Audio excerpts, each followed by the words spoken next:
Okay. Um,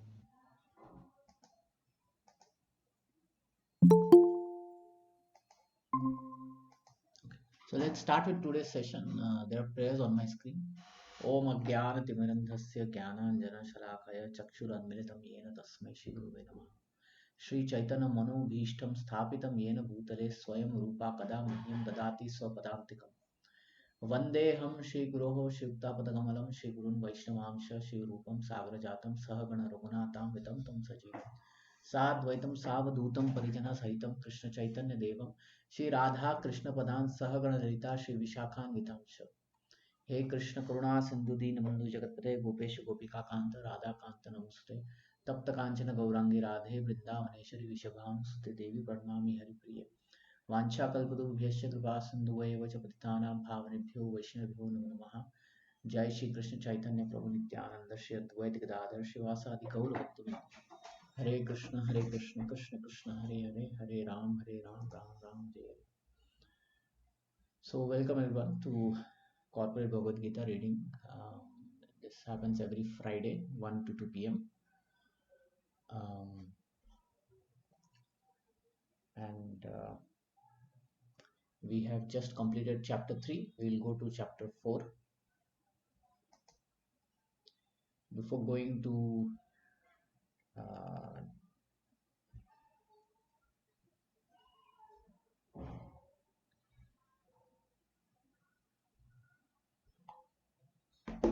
yeah, so before going to chapter 4, little recap of chapter 3 is required to understand why chapter 4 is, what is the link between um, link to go to chapter 4. So in chapter 3, Krishna says few things. First he says you should do your prescribed duties, then he says you should do it uh, a duty, let me go there.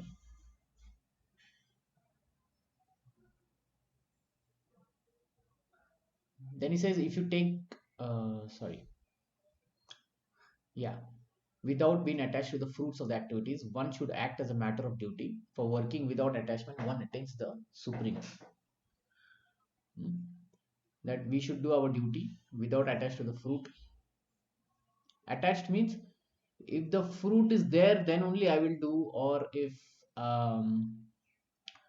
with the attitude that if the fruit is something which I like, then only I will do. That is an important understanding.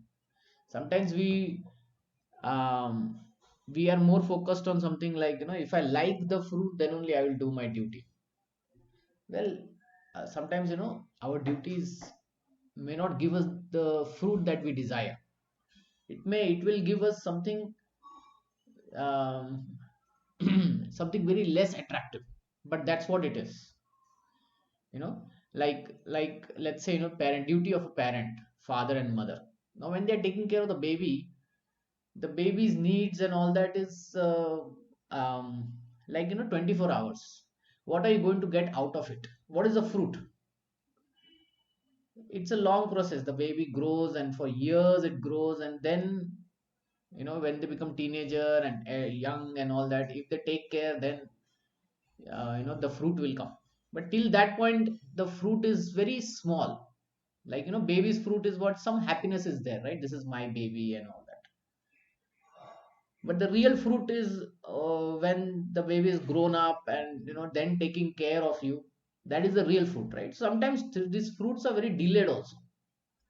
And if we think that, okay, I will not take care of the baby because the baby is not grown up, I'll only take care when he's grown up, because that time he will take care of me. If that kind of understanding is there, it doesn't work, right? So sometimes the fruit may not be very attractive also, and then we may thinking, what is this? Like, sometimes let's say cooking for the family. The cooking may take like 2 hours, 3 hours, but how much time it takes to eat it? 15-20 minutes, half an hour maximum, right? So what is the result of the whole thing? What is the fruit of it? Again the vessels will be there, and washing is there, again 3 times cooking and all that. So it's more pain than any gain. One may think like that, right?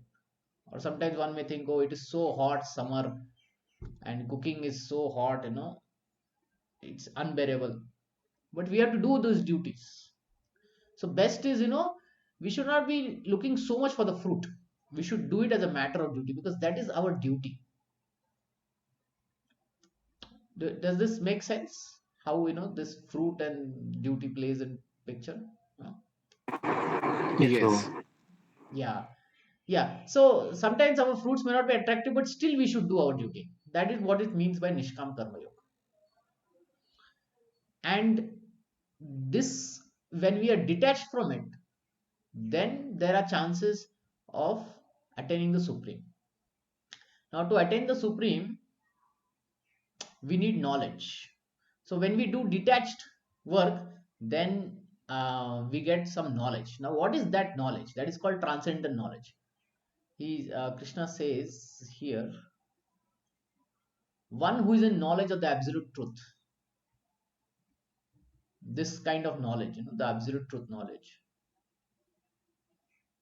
And then Krishna gives the indication. He says, those who surrender all works onto me, onto Krishna, without desiring for profit, without claim for proprietorship, free from lethargy and fight. This is what his instruction is.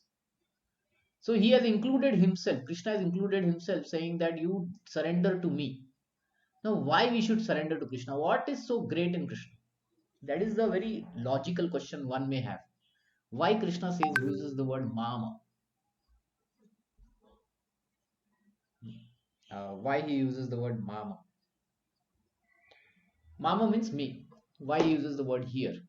Why he includes himself? So, um,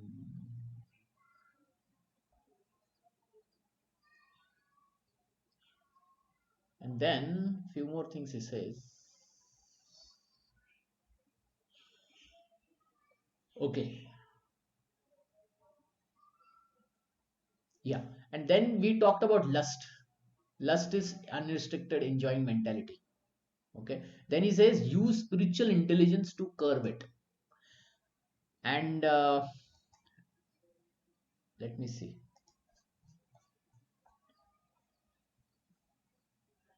Did we discuss this thing?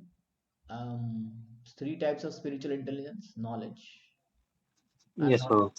These three things we discussed, right? Yeah. Okay. Okay.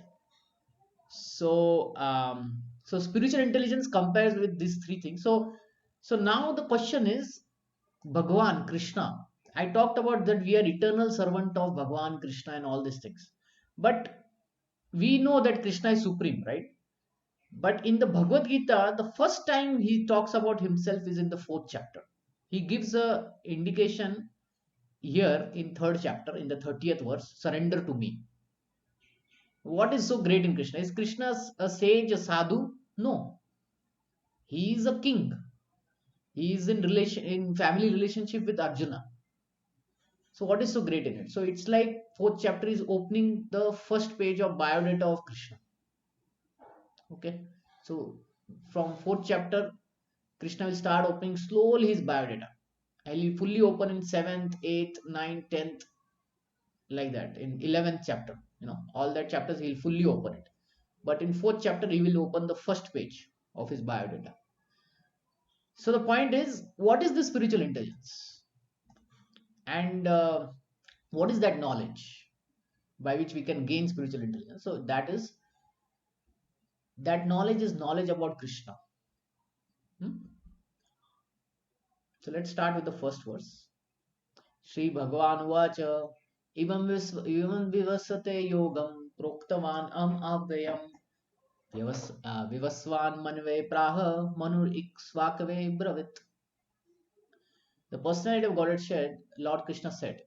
So Krishna is also going to talk about that knowledge, and he says, I instructed this imperishable science of yoga to sun god Vivaswan, and Vivaswan instructed to Manu, the father of mankind, and Manu in turn instructed to Ikshvaku. See, we use this word man, right? Man. So man comes from Manu. So now, reading this one line, what kind of questions come into your mind? Let me. Can someone read this line? Yeah, can I read? Yeah, go ahead.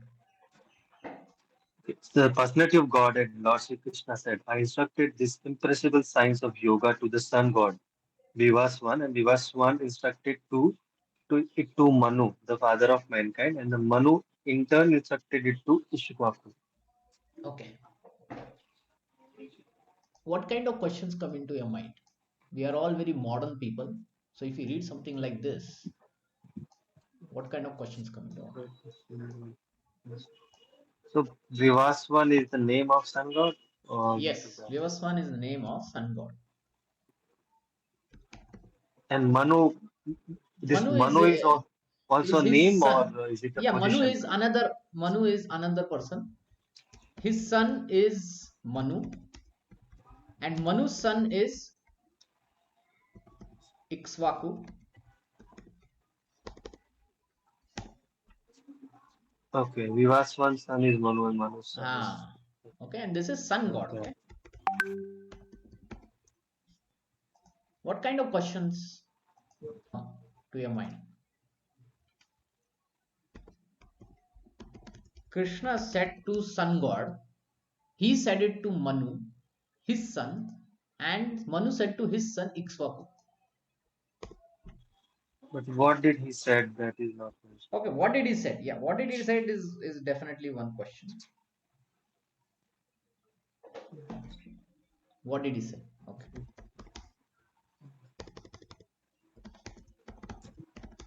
Anyone else? What kind of questions come into your mind?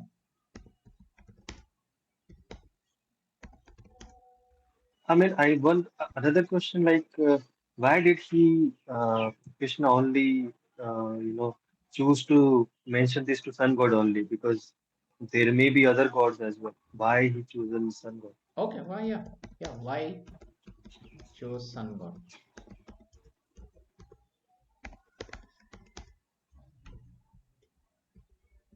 Suppose this you tell this statement to some man. The Lord Krishna said Bhagavad Gita. So what knowledge he's saying is actually Bhagavad Gita knowledge. Okay. So he said Bhagavad Gita to sun god. Sun god sent him to his son Manu, and Manu sent it to Ikshvaku. What are we assuming here? Let me ask you this question. So this right now Bhagavad Gita. What is the timeline of Bhagavad Gita? Bhagavad Gita was spoken 5,000 years ago. Hmm. Right? Krishna appeared. He was 125 years old when this war is happening. So at the time of Bhagavad Gita, Krishna was 125 years old. And now Krishna is saying something that he told to sun god. And when did sun god appear?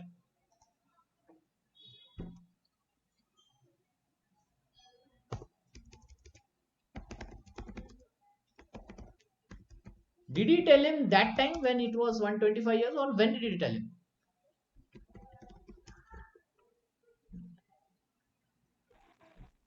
Are you getting this question? May- 5 billion years ago, sun. Yeah, whatever, billions of years ago. Hmm. Okay, I'll show you the timeline. So this is the second time he is speaking, right? The thing is, Bhagavad Gita is speaking many, many times. But how come Krishna spoke billions of years ago to sun god? Is I this think that's question the evolution of the earth, no? Or rather the earth.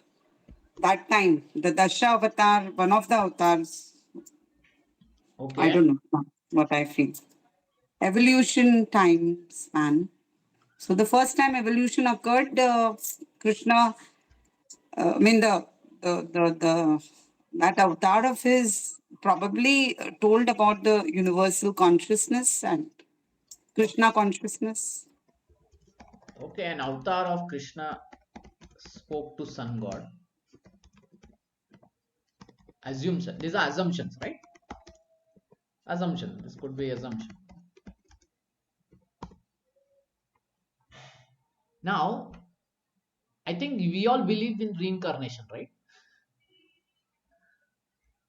Anyone here who doesn't believe in reincarnation? Yes, we believe. I Yeah, believe that. okay. Okay. So do we remember what we did in the previous life? No. Similarly, how come Krishna remembers?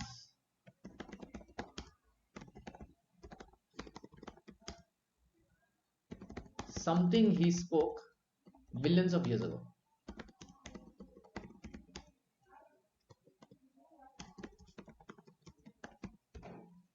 How come? Isn't that a natural question we may have? Like, what Krishna is trying to say here is something like this. I spoke, like, I born in 1982, I spoke, what you say, any book you may tell, or I taught Hindi to Gandhi.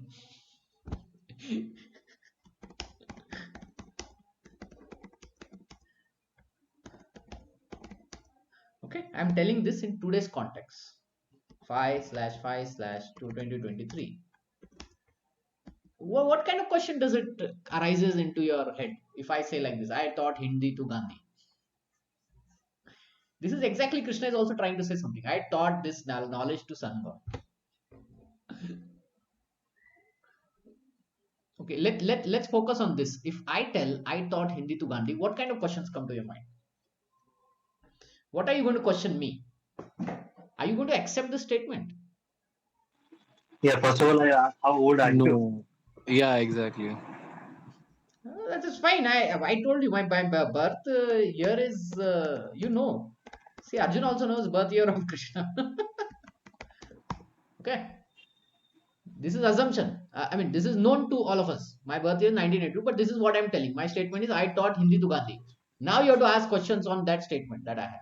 What kind of questions you have? You know the birth year. Think. I don't think it is possible because that time Gandhiji was very old.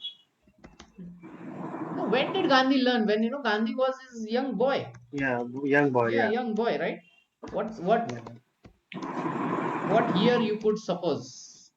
Something in 80 ADs, something like that. Yeah. Whatever. So first thing is it possible? You may ask me this question. Is it possible? Right? What else question? What else you may think? Am I fooling? Right?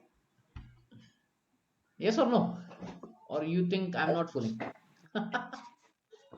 No, that's a right question to ask.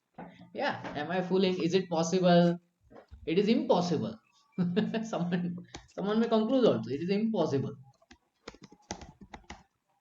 Right? So Krishna is also saying a similar thing. I spoke this to Sun God, who spoke to Manu. Manu was born so many years back. Sun was born so many years back. Ikshvaku was born so many years back. He didn't speak it at that time. 5,000 years ago, he didn't speak. He spoke much, much earlier.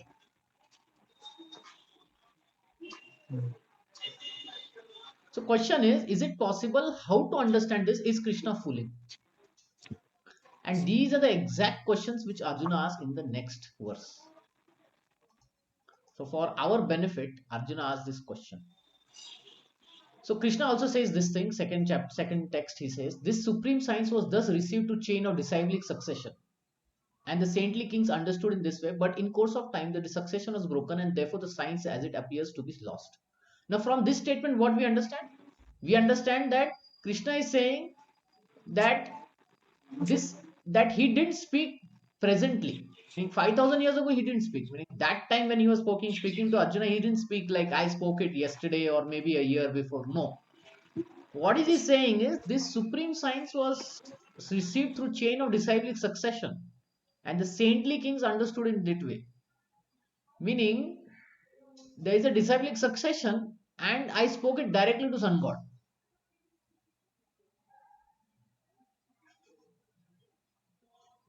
That very ancient science of relationship with the Supreme is told today by me to you because you are my devotee and as well as my friend, and that therefore understand a transcendental mystery of this science. So Krishna is acknowledging there's a mystery to this. There's a mystery to this whole thing. How come Krishna remembers something that he spoke billions of years ago? There's a mystery.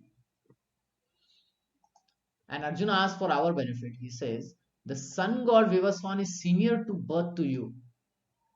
How am I to understand in the beginning that you instructed this science to him? You see, Arjuna is asking the same question. Hey, how is that possible? He was born so many years ago, billions of years ago, and you told that science that time to him? How come? And Krishna answers, many, many births both you and I have passed. So Krishna is talking about reincarnation. And he says, I can remember all of them, but you cannot. Oh, Sabdi or Hanvi. Krishna can remember all of them. Now, what Krishna is trying to say is, let's say, Vedic Cosmos link.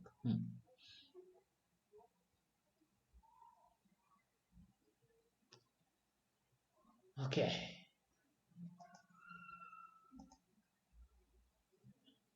Can you see this timeline? Yeah. Okay.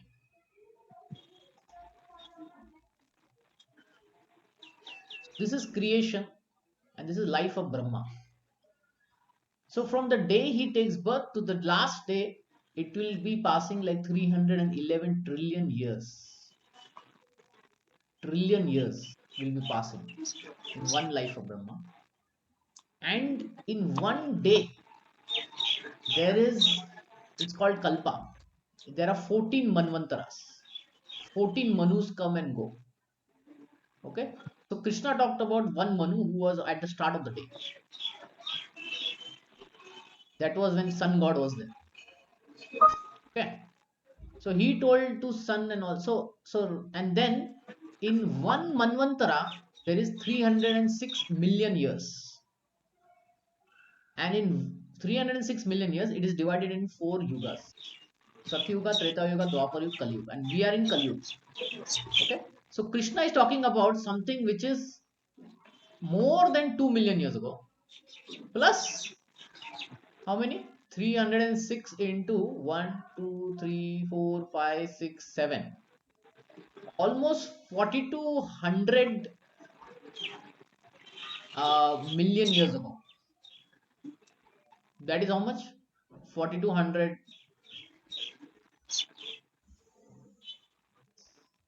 That is like 0.4 billion. Okay. 4200 billion years ago. How million years ago? How he is talking this knowledge? Now you understand the time scale. The question of Arjuna to Krishna.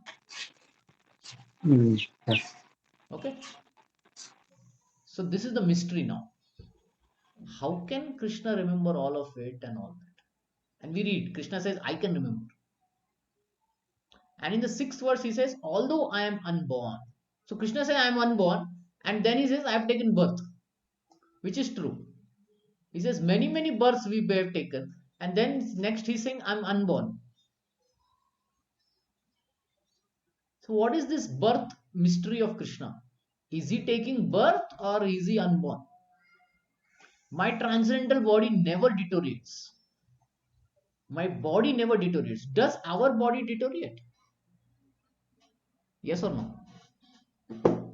Deteriorates, right? We will someday become old. It will dwindle, and But Krishna's body didn't deteriorate. When he was 125 years old, standing on the battlefield, he was looking like a young boy only. Young boy. Although I am the Lord of all living entities. Now, very interesting. Krishna says, I am Lord of all living entities. I still appear in every millennium in my original transcendental form. I keep appearing. So this is the mystery of Krishna. Okay. So we went a little bit fast forward, but we will go. But it was needed. So this is Krishna's bad at, then he's starting to, and then he says the very famous verse that we have hearing, Yada yada hi dharmasya glanir bhavati bharatah Adbhutanam adharmasya tadatmanam sajamyam. You must have heard this word, right? Verse. Yada yada hi dharmasya. Right? Have you heard? Mhm. Yeah, yes, sir. Yeah. So this is this verse. Is this verse. And the next verse is also famous.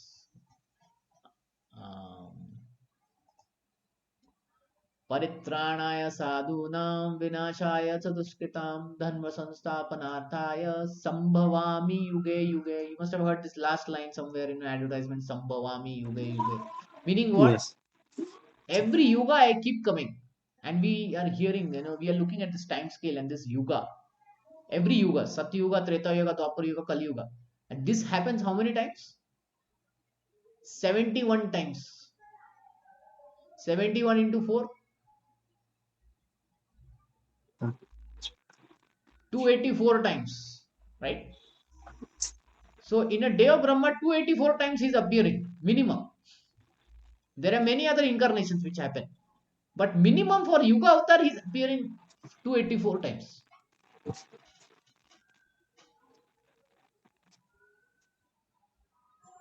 And this is 284 into how many? 14.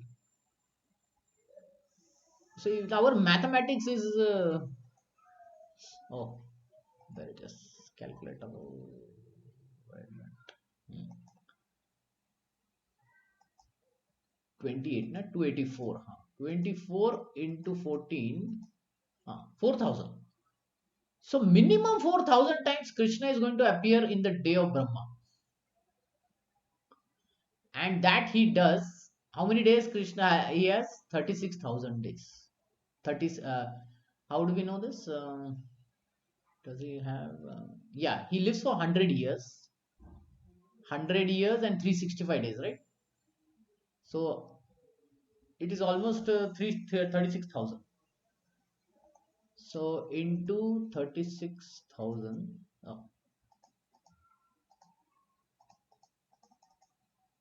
In one day he's appearing 46 times. In 36,000 days he's appearing, this is a big number. 143 million times.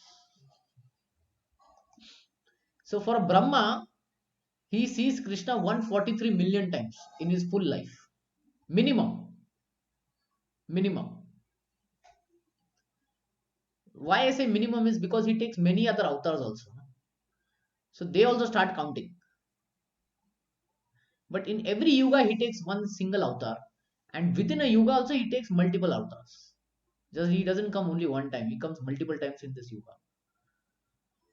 Okay, so this is the transcendental knowledge of Krishna. Now does it start making sense?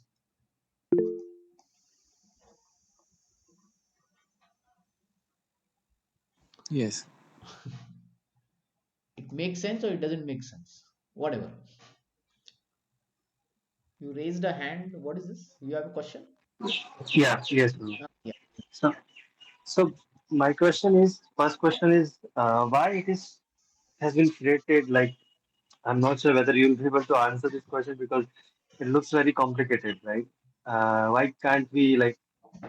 Because if Krishna has to appear with Brahma for so many times, why didn't he uh, kept himself always available there? I Okay. mean, very straightforward life, right? I mean, simple and straightforward. Because now this looks very complicated. Like there is a life of Brahma, then there is a See, the Kalpa. thing is, the thing is, if you look at the whole universe, now we will understand.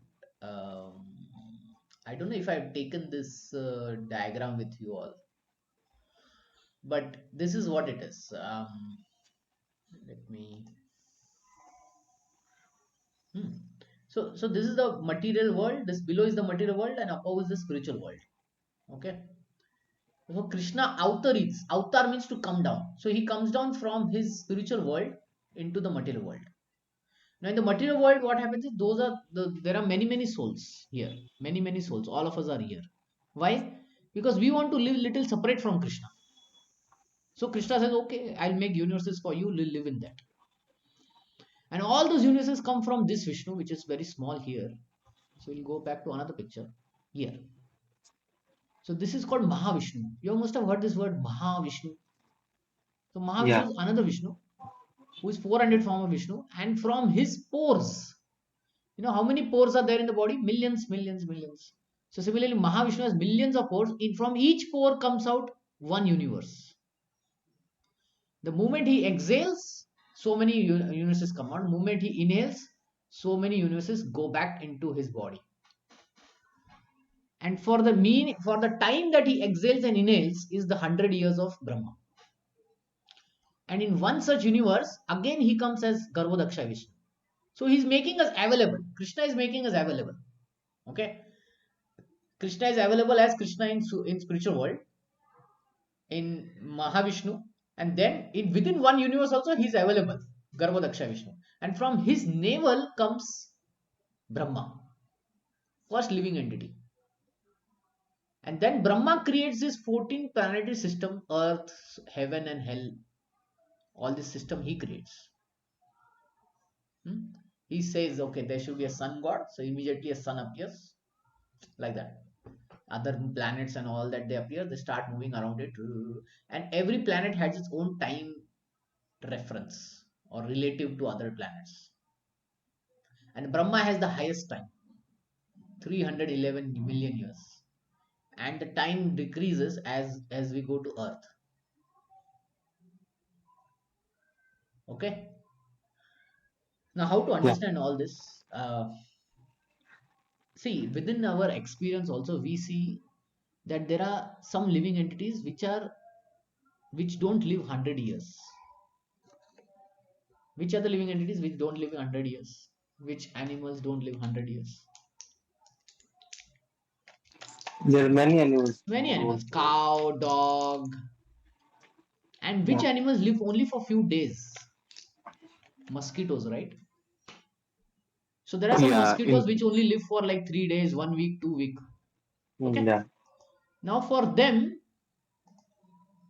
if they are having a class and they come to know that somebody is living 365 days into 100 years, 36,000 days, okay, and they are living only for, let's say, 3 days. So somebody is living 12,000 times more than them. It will be shocking, right? But it is true. There are some mosquitoes, if we compare their life with our life, let's say if we live 100 years, and let's say their 100 years is that much only, 3 days, it comes out to be we are living 12,000 times more than, or let's say the time period is our is 12,000 times more compared to the mosquito, right? And we are all living in the same room. Right? So isn't it true that Brahma can live than 311 trillion years? Yes. For him, we are what? Mosquitoes. We are very tiny for him. Right? So within our experience also, this time difference and relative time is all there. It's not like it's not there. It is there. 100 years for a mosquito compared to 100 years for human compared to 100 years for Brahma. The time period is tremendous, 12,000 times, and there it is multiplied by trillion times. uh, what was your question, Harish? Yeah, that's actually answered my question. Like this diagram itself is basically answered my Yeah. question. So I will Uh, share one video which will give more detail on this, because video will help you. This video I will share on YouTube or our WhatsApp channel. You can see that video. It will talk about these differences and how the universe is and all that. mhm. One more question, like this is related to Brahma's life. So, is there any reference like there where they have mentioned how many years now Brahma has already Yeah. spent? All that reference is there in the Vedas. Okay, so probably now it has been more than that because that So was yeah, I'll the tell you scripture right itself is now, there. Brahma is 50 years old. I see. Okay. So he's exactly in the middle, and there Mhm. are reasons for it, which we may not go now. But he's 50 years old, and within a day, only the afternoon has happened. So it is 12 o'clock for Brahma now. Why? Because within a day, Krishna comes as Krishna in the afternoon. So that's why he is 51 years old, another reason, and only half a day is happened of Brahma. Seventh Manvantara is going on, I think. Our Manvantara is Vaivatsara Manvantara. Vaivatsa Manvantara. There is Swayambhu Manu, there is Ikshvaku, and then his son, and then other and then there is Vaivatsa Manvantara. So what is ours is Vaivatsara Manvantara. So when Krishna is talking about this Manu, right? Interesting question. Even I don't know which Manu he is referring to. Yeah. Yeah, which Manu he is referring to? Very interesting question. Okay. So the answer is there. It's not like it's not there. It's there in the purport. In one of the purport, it will come. Right now, we may not confuse us with a lot of this information. Yeah, But that's fine. That's yeah, fine. okay. So yeah. So this is the transcendental knowledge, which is mystery. And when we come to know that Krishna is so great, he's such a supreme, and he's telling us this Bhagavad Gita knowledge, we will become more faithful to hear Krishna and follow his instruction, right?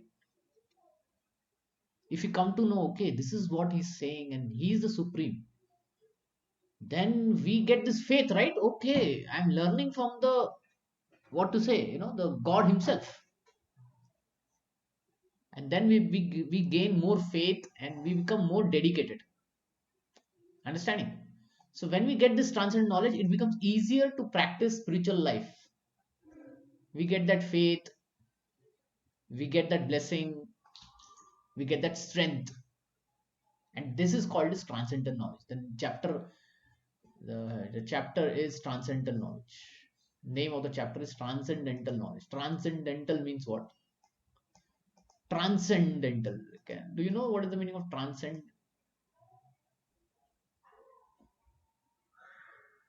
Transcend. Pavitra Beyond, and magical kind of thing. Wait. beyond the obvious, transcendental. Transcend means to beyond. It's beyond, Beyond. like So what is it beyond? So like I'm showing you, it's beyond this time cycles and all this. Okay, that is one answer. It's beyond even time also. That is the It's ultimate a answer. universal. It's a universal It's a universal. And truth. then another understanding is beyond the three modes. Three modes means sattvagun, rajagun, tamagun. It's beyond matter. That is another understanding. Now, when we understand it's beyond matter, it becomes timeless. It's a timeless knowledge. So Bhagavad Gita is a timeless knowledge, meaning time cannot touch it. Now, which knowledge time touches? Meaning that knowledge which has a start and an end, and it's only material. Which are those knowledges? Physics, chemistry, mathematics, finance, economics, all that. Ayurveda, astrology, everything. Everything that we are studied in school is a time based knowledge, right? But this knowledge is even beyond that. So, therefore, it is a timeless wisdom. Even time cannot. So, by just the time scale, we can understand yes, it is a timeless. Meaning, some knowledge which is required for all times. That is what it means by transcendental. Do you require your physics knowledge today? Or your chemistry knowledge? Let me ask you, chemistry knowledge. How many of you use your chemistry knowledge as of today?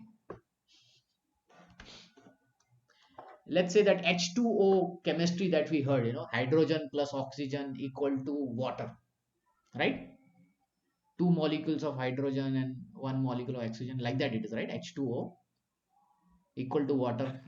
How many of you use that knowledge today? No one of us, Yes, right? not very often. Yeah, not very often. Yeah, there's so much of knowledge which you don't use only. So therefore, that knowledge is not transcendental. It is like ending. Once we gave the exam, it is done. But this knowledge is transcendental. We require it every day, every moment, and it is therefore it is a spiritual knowledge. Okay. Uh, okay. Yeah, the answer is within this paragraph only. Okay. So let's move forward.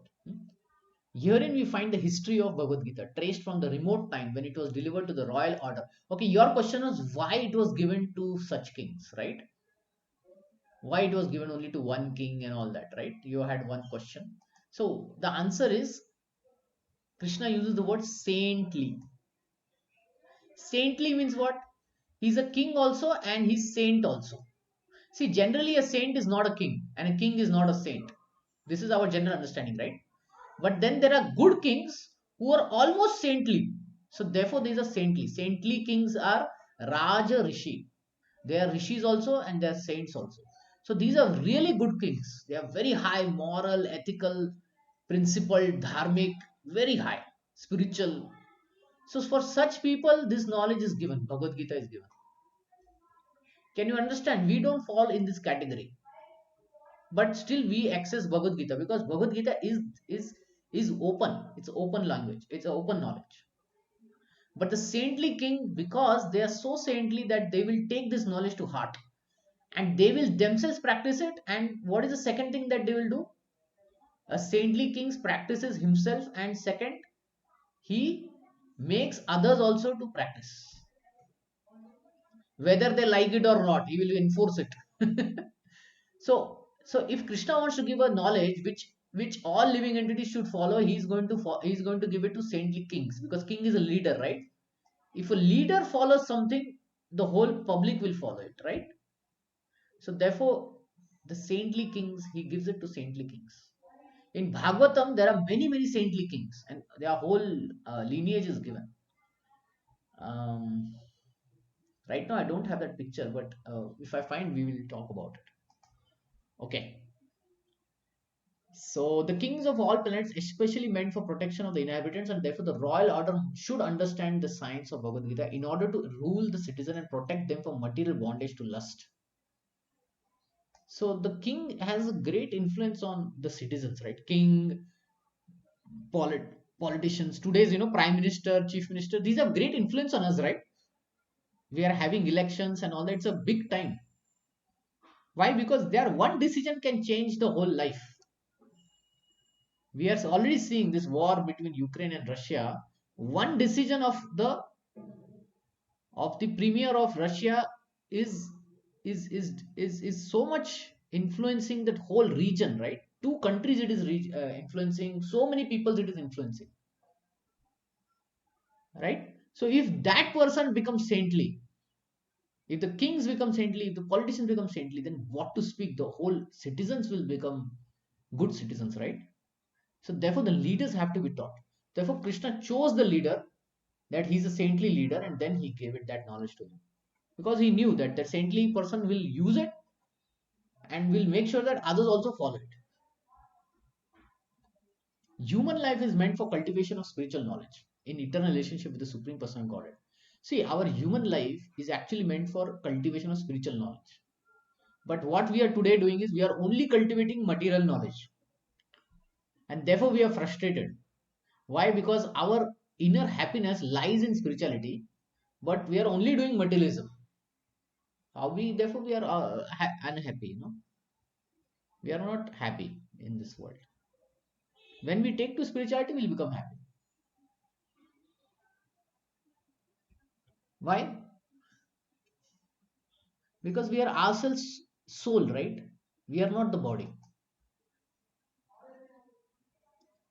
Um,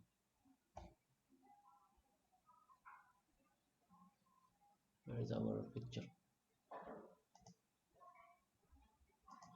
Yeah, we are ourselves soul and we are not this body. Like we took the example of gulab jamun. Does the soul ever eat the gulab jamun? I explained last time, right? Does he ever eats the gulab jamun? If you look at this picture, does he ever eats the gulab jamun? No, right? It is only the body which is touching the gulab jamun, the matter of it, and it is communicating to the soul saying that it is sweet. I gave you the example of video video game, right? In the video game, it flashes 10,000 points. You won, you won. Now you tell me, does really the video gamer wins or loses?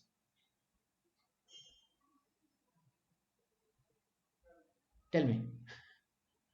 Does he really, in real life, if suppose you win some game, video game, do you really win it, or you lose it? What happens? No, it's just for that time being, just for the Yeah, game. for that time, it's just within that whole realm of that video game, that points remains there. Nothing comes into this life.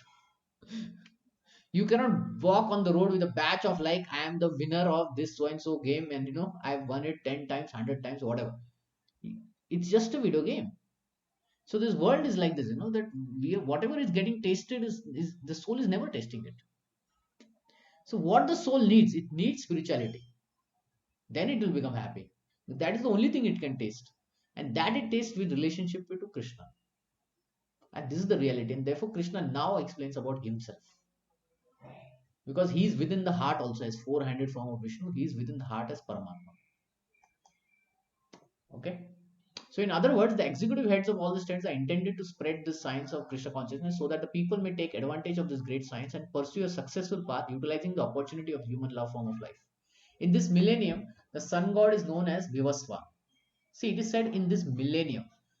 So, there were many previous millenniums. This particular millennium, it is, sorry, yeah, he's known as Vivasva, okay, the king of the sun, which is the origin of all planets within the solar system.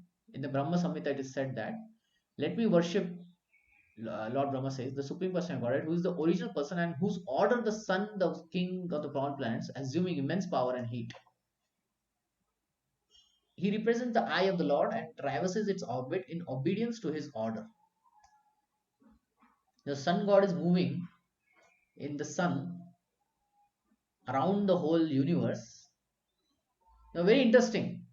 Our modern science says sun is static, right? And all the planets are moving around it, right? The Vedic science says the sun is also moving, and the earth is stationary and the sun moves around this earth. So it is, I don't know the technical words, heliocentric or geocentric, something like that. So Vedic science says that the sun is moving and the earth is stationary, and modern science says the earth is moving and the sun is stationary.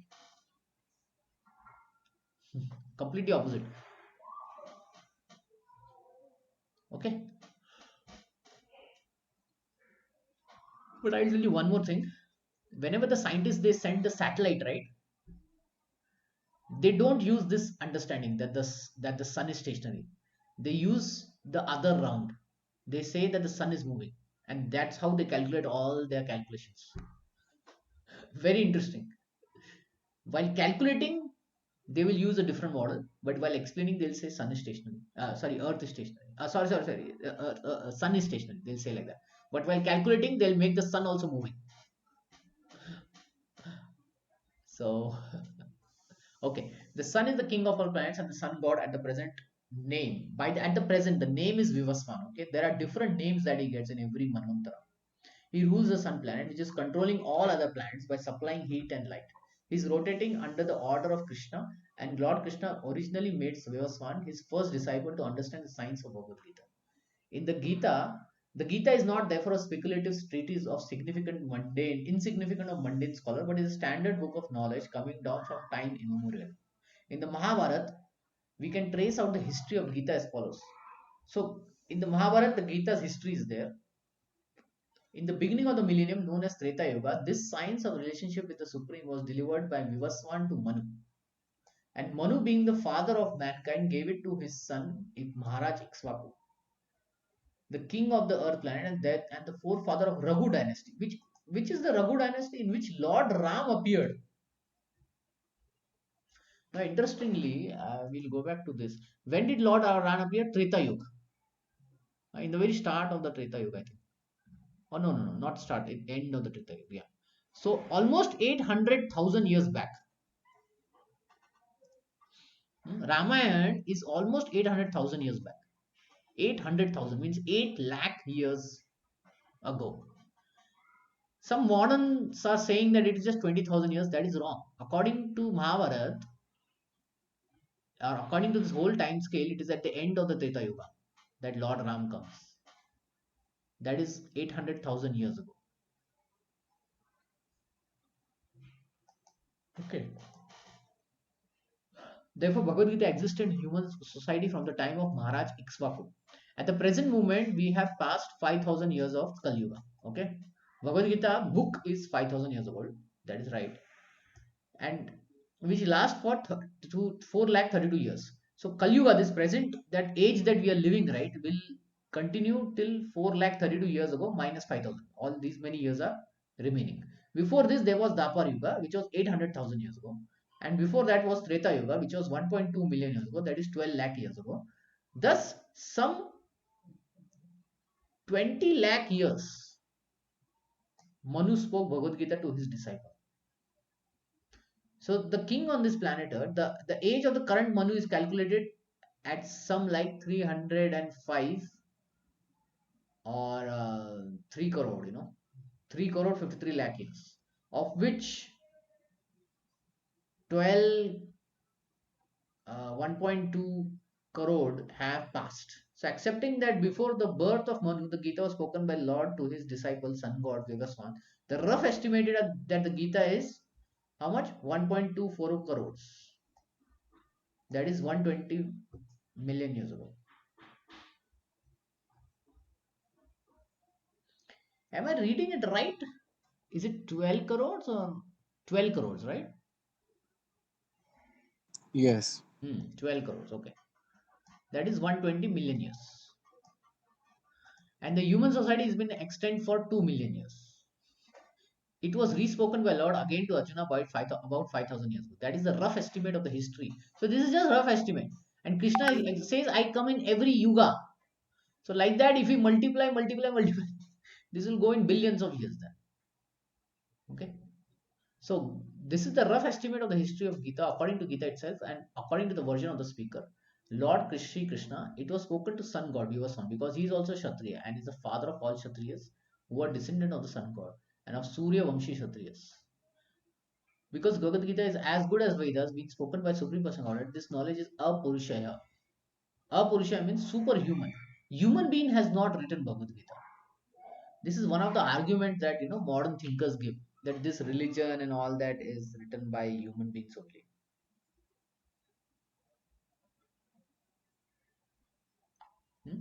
But this is wrong. Since the Vedic instructions are accepted as they are without human interpretation, the Gita must therefore be accepted without mundane interpretation. The mundane wranglers may speculate on Gita in their own ways, but that is not Bhagavad Gita as it is. Therefore, Bhagavad Gita has to be accepted as it is from the disciplic succession as described herein, as the Lord spoke to sun god spoke to Manu, and Manu spoke to son Ikshvaku.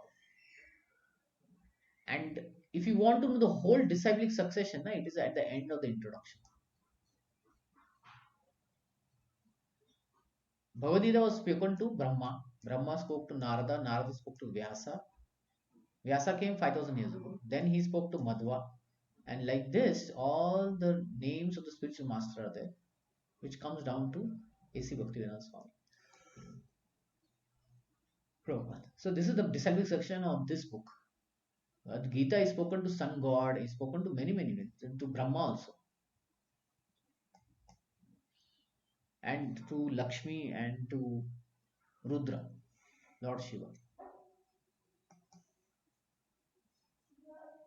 Okay.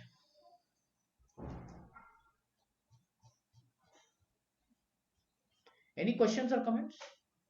Any questions at this point? No. Okay.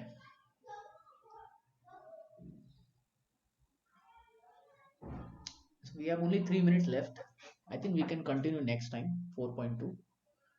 If there are no questions or comments, we can close. Any questions, any comments?